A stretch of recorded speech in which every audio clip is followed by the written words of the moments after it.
Joining me is Monique Barrios, and today we will be discussing the review show For To All the Boys, Always and Forever. Monique, let's get started. What do you think? Wow, it was such a great film. It makes me want to just even know more about what's going to happen between Lara Jean and Peter Kaminsky. I don't know about you, Tatiana. What do you think? Definitely. I actually, for it to have been the last film, I'm anticipating more. I actually want to see an extension of Laura Jean, seeing what their future has in store since, their college experience, or university experience, it's barely getting started. Definitely. I think there's a lot of couples that can relate to their story because there are couples that have broken up because of long distance. We see Peter Kaminsky going to Stanford and we see Laura Jean going to NYU, New York City.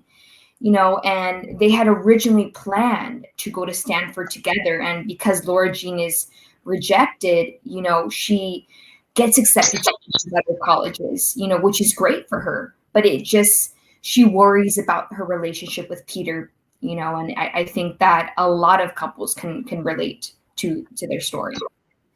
Talking about that, I felt like Peter Kavinsky was being quite selfish, because as soon as we see that he got accepted to Stanford, he's doing it for the lacrosse team. And then Lara Jean, she's kind of in between, like, okay, if I don't get accepted here, what's going to be the backup plan? And then she gets accepted to Berkeley. And then her third choice is NYU, which Kavinsky knew about. And then she gets accepted to NYU, which Kitty was kind of keeping away from her since, Kitty's always trying to do the best for Lara Jean. She's always doing it out of love. But the fact that, she had NYU as an option already and Kavinsky knew about it, he shouldn't have been, he could have been more excited for her. Definitely. I agree. I think when they took that senior New York trip, Laura Jean didn't think she was going to fall in love with NYU. She had set her mind to UC Berkeley because it was the closest to Stanford with Peter. And I think that Laura Jean, realized that she also fell in love with the city. She seems from the film that her dream would be to be an author and to be able to write books. And, she talks about the program that they have at NYU. And she really thinks about her future, not only her future with Peter, although it is really important to her, but she thinks about her future as for her career, pursuing her career as well. Yes, definitely. We should let's go back a little bit to the beginning. What did you think about that trip that the family took together, starting off in Korea? Oh, I think it was beautiful. That the dad and his three girls were to be able to go back to where they're from. They're American, but they're also Korean as well, to really go back into their roots. And I think that special scene where they try to find the locket that their mom had left. It was so beautiful to be able to see that, and to be able to take that trip right before Lara Jean was going to start a new chapter of her life. Yeah, I like that moment too. It's a very emotional moment. And I like the fact that we also got to see the family together, that it wasn't just focusing on Kitty or just Lara Jean. And since Margot, she wasn't really in the film since she was, out of state studying, but the fact that we got to see more of them all together and we got to see how they bonded and how they spent time together. Definitely. Kitty also made a new friend from Korea, and I think she was doing a long distance relationship. It's great to see that because it seems like almost everyone in the family is meeting new people. We also see Lara Jean's dad, who's dating their neighbor, and asks the daughter, I might propose to her. So there's a lot going on in this film from the very beginning, where we start to see everything unfold. Yeah, I hope they kind of create something about Kitty, Kitty's adventure, because she's you don't know what she's going to come up with. The things she does, starting off with the first To All the Boys, seeing how she sent out those letters, and then just everything she's doing in between. She's so unpredictable.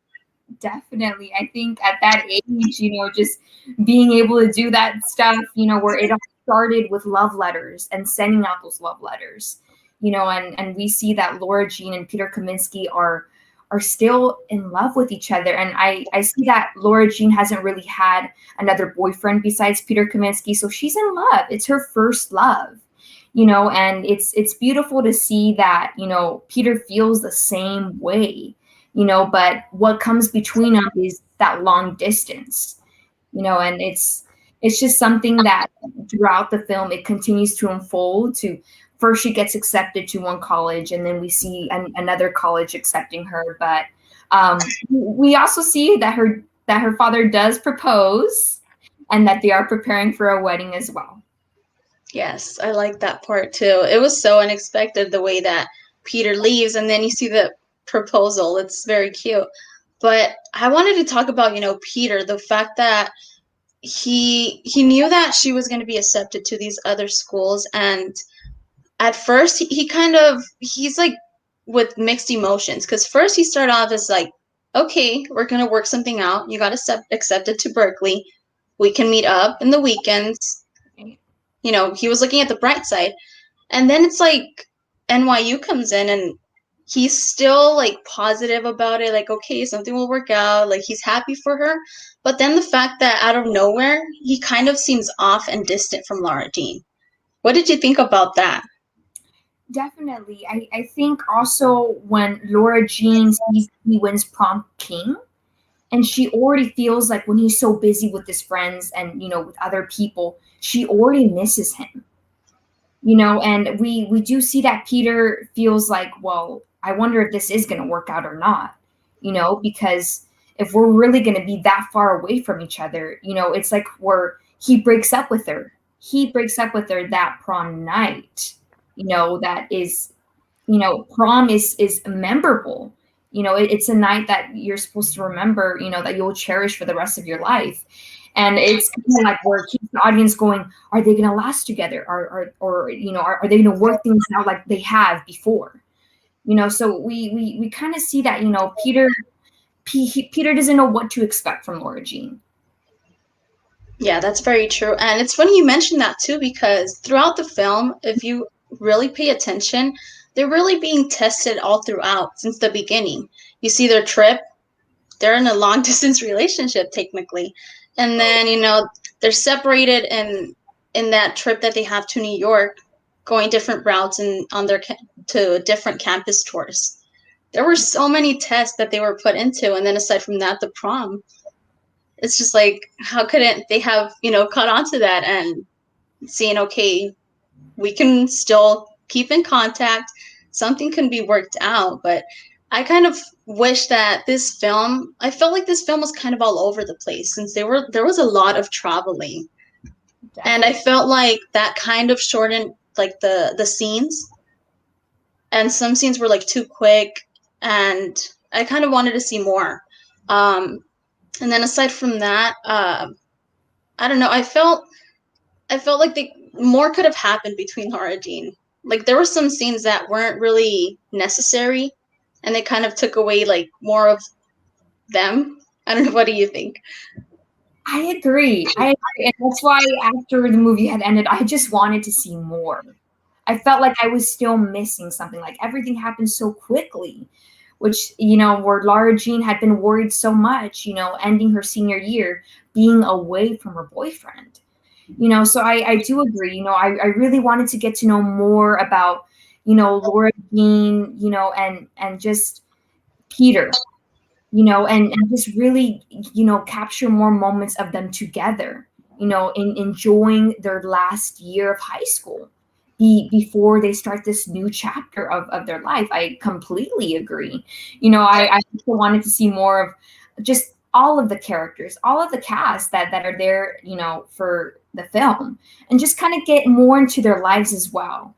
Because I think every character is important, but of course, everyone is talking about Lara Jean and Peter Kavinsky. But I want to know more about the characters, just to kind of feel more like we get to know the characters just a little bit more. Yeah, I definitely agree to that too. And I was gonna say, I'm kind of weirded out that I didn't see Josh in this film. I was just going to point that out. I completely agree, because that was Lara Jean's crush while her older sister Margot was dating him. I completely agree. I'm not sure what happened. Is he in college? What's going on with him as well? I agree. I wish they would have brought him back, especially since it was the last film. You would have wanted to see like a few of the characters the cast that we had met previously, come back in this last film, like John Stamos. What happened to him too? Yes, and what happened to all those other love letters? Did we ever discover what happened to all those other love letters and whether these boys had responded to Lara Jean? No, and that was something that I kind of saw in the second film that they made. I thought there was going to be a little bit of a continuation with those letters. You would have thought, but who knows what happened. I agree. I just feel like, I think everyone's happy to see Lara Jean and Peter Kaminsky together. At first we did think, wow, can this actually really be it? That, they're decided just to start and go their separate ways. Because we see that yearbook, Lara Jean's yearbook, left in her backyard after the wedding. And we kind of figure out, well, is Peter going to be there? Or is Peter just leaving this letter to say his last goodbye to her?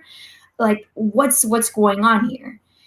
So we've seen this couple fight already before in the last film, and we kind of see them, come back even stronger where they do work things out, and we think of the title Always and Forever. Well, Peter Kaminsky writes, "I love you, Lara Jean, always and forever," in that message that he writes on our notebook. So you think about it and you're like, wow, I'm going back to this again because I feel like a lot of couples can relate to this, where there are, high school sweethearts that have been together since high school. And you think always and forever. And it's like, we want to see more. Will Lara Jean be writing these love letters to Peter Kaminsky while they're so long distance, It's like, we want to know more. I felt like you just go in these characters and you see them and you're like, well, what's going to happen next? Yeah. Gosh. Let's talk about the ending. What did you think about that ending? I was disappointed with it. I want to hear what you think. Well, I think that Lara Jean and Peter Kaminsky, the dad, I think you've seen that, Peter didn't have his dad by his side growing up. And it shows in the film that, he really felt like he needed his dad, which I believe that everybody, growing up needs their dad.